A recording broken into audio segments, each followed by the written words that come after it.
Special thanks to the Queen Diclonus for supporting today's review. As bar his suggestion, I'm covering the 1986 film Flight of the Navigator. And hey, I'm covering a Disney movie I actually like for once. Isn't that something? This is a Disney movie because that's who distributed it. I gotta say, after watching this movie, knowing nothing except the basic premise, that I really enjoyed it.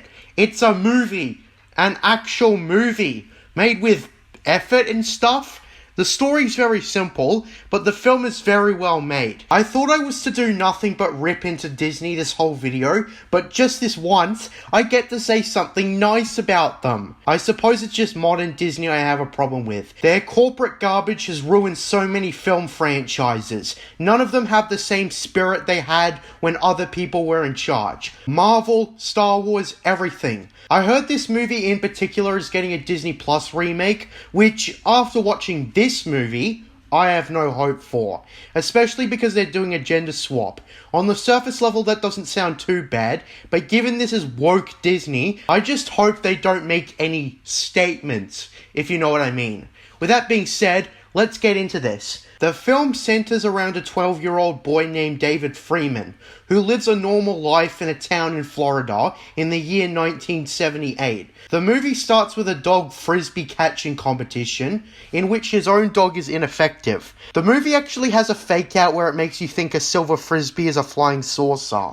The fake outs in this movie is actually pretty effective. Like any effective story, we see David's family, in which he has a 7-year-old brother named Jeff, who is a total twat. David really does not like his brother, and so do we. David is a very run-of-the-mill protagonist character, but what sells this movie is the journey he goes through.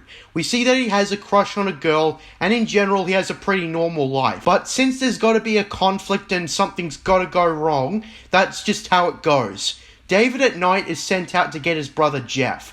Of course, being the twat that he is, he scares David, and as he's going back, David hears a sound coming from somewhere in the woods. He goes to investigate and he's knocked out. He wakes up, assuming that he was out for a bit, and returns to his house, but meets a random woman at the door. He is extremely confused and runs inside the house, seeing that the entirety of the house has changed from where he last saw it. Thankfully though, the couple that lives there now are nice people and take him to the police station. After giving the police his information out, they look at him with the utmost confusion. This is effective build-up, plain and simple. They're building up to a reveal, but on top of that, it's in a way that makes sense. If this happened in real life, you'd want to ease David into the situation he's in. Believe me, the film builds and builds and builds with characters looking at David strangely and asking him numerous questions, like who the US president is today. Of course, being a kid from 1978, he answers that it's Jimmy Carter. The two cops, of course, don't respond with anything but another weird look. I like how this isn't treated as a joke. I'm thinking back to that scene from Back to the Future. Who's president of the United States in 1985? Ronald Reagan. Ronald Reagan, the actor? This film does have jokes, but they fit in well with the situations they are put in, and they add to the movie decently at worst. David being driven to his parents' new house, they are, of course, informed on their son, and upon seeing his parents, David runs out of the car, except he notices that his mother and father have aged a bit, and they're of course happy to see him, albeit with heavy confusion. David is taken to the hospital, and this is where the revelations kick in. As one could probably piece together, David's been gone for years, yet he hasn't aged at all. As such, he's been gone for 8 years. It is now 1986. The time the movie was released, I like how they reintroduced Jeff. We see a taller silhouette that is lighted in a way where we can't see him well, but it's presented in a non-sinister way. When we can finally see Jeff clearly, we see that he's a 16-year-old guy and that he's changed in those 8 years. He tells David about when he went missing and how his parents made him put posters up everywhere. He strongly implies how guilty he felt, and the way he speaks to David, he acts like the wiser older brother. No longer is he the annoying twat he was at the start of the movie. he's changed. There was a line at the start where this was foreshadowed. And let me tell you something. Jeff manages to be my second favourite character in the movie behind David himself. I think that's saying something, since he was the most bratty character at the start of it.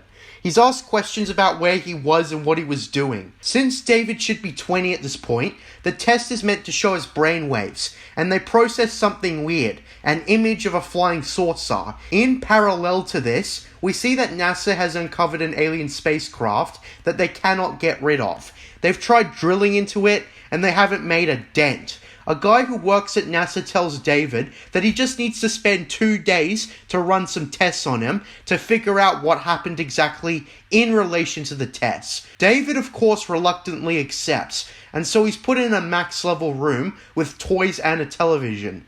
Of course, David is unhappy with how the times have changed. We get introduced to an intern at NASA called Carolyn, who befriends David.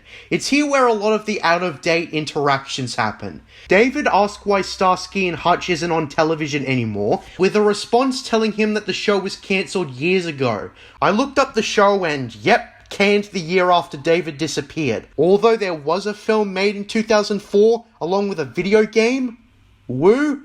There's also a discussion about bands. David likes Bee Gees, and this stems from a conversation about how David pointed out how Carolyn has a tint of purple hair, and at first, I thought the movie was going woke, until she explained it was for a concert with her friends seeing Twisted Sister, which of course David doesn't recognise. I suppose the music is a little out of fashion for him too. When running tests on David, the people at NASA discover a messenger in his brain, who gives out messages and star charts and whatnot, and this results in them keeping him locked up for at least a week. This movie so far has established how out of touch David is with the present quite well. A lot can happen in 8 years. David gets a calling or something from the alien craft nearby, and after convincing Carolyn to help him contact his family behind NASA's back, David sneaks into a machine mover established earlier in the movie. It takes him to the alien spacecraft, and he's able to get it open. It's here where the name of the movie comes into shape. David interacts with an artificial intelligence inside the flying saucer,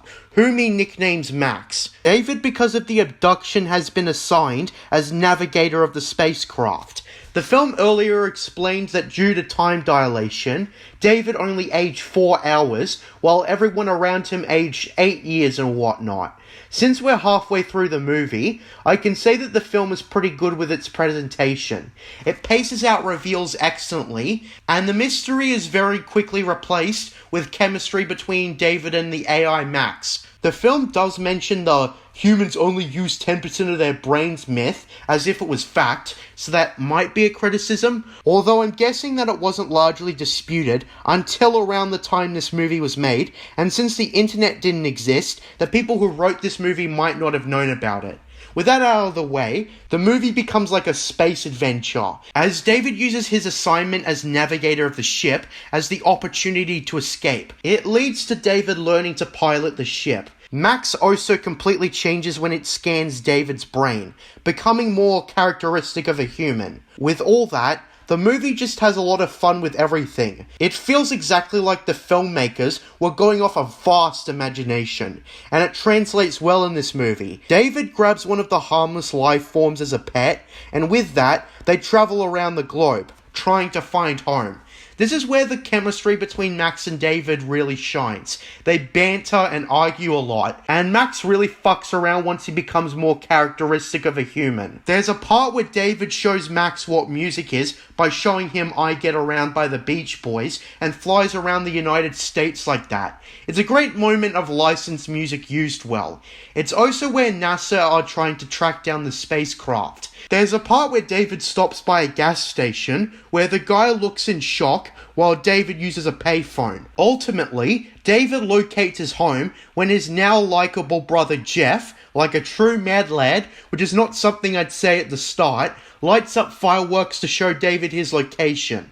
but as soon as he lands, he realizes that there's no getting around NASA. He'll just be institutionalized for the rest of his life for a first contact investigation if he stays. He orders Max taken back to 1978, accepting the risk that he may get vaporized, and that's where the movie wraps up. He wakes up back when he was first abducted. He meets his family like nothing happened. With the foresight of everything that's happened, and seeing who his brother will be in the future, he decides he should get along with Jeff, showing him the alien pet at that. And since his disappearance would have happened in the 4th of July, he celebrates the holiday with his family, with Max wishing him goodbye as he flies off. I almost cried. That's how happy this ending was. An emotional journey with David actually learning stuff from his experience. I am also happy to say that this story doesn't end with serious implications.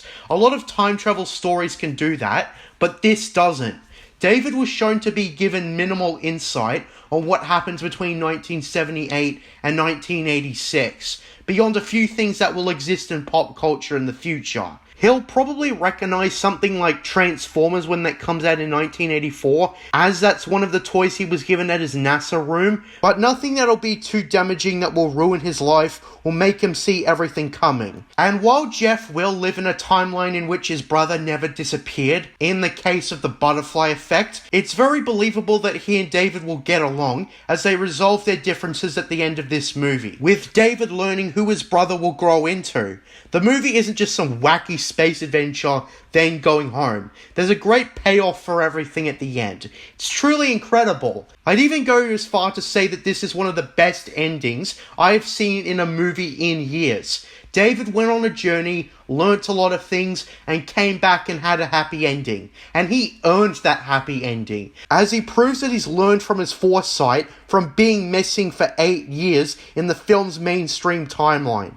That's what I like about this movie. It's great. It's good, fantastic, emotional beats. Great acting, believable and flowy writing, and the chemistry between Max and David really sold the second half of this movie. I suppose the Flight of the Navigator part didn't happen until the second half of the movie, but the first half was not something to sneeze at. The whole movie has a great beginning, middle, and end. I was super impressed by this movie. I expected a decent 1980s adventure film, but nah, this film really surprised me a lot. It borderlines near masterpiece in my opinion, but not quite. But still, it's incredibly well made. And aside from the remake, there's no shitty sequels that taint this movie's legacy. This is a one-all, come-all movie. A self-contained story where everything is resolved. I love this film, and I'd say I'd give it a 9 out of 10. You did good, guys. Well done. So that's my complete review of Flight of the Navigator from 1986. I'm Ginger Plagiarisms, and until next time, what are those mystery boxes? Under the mountain.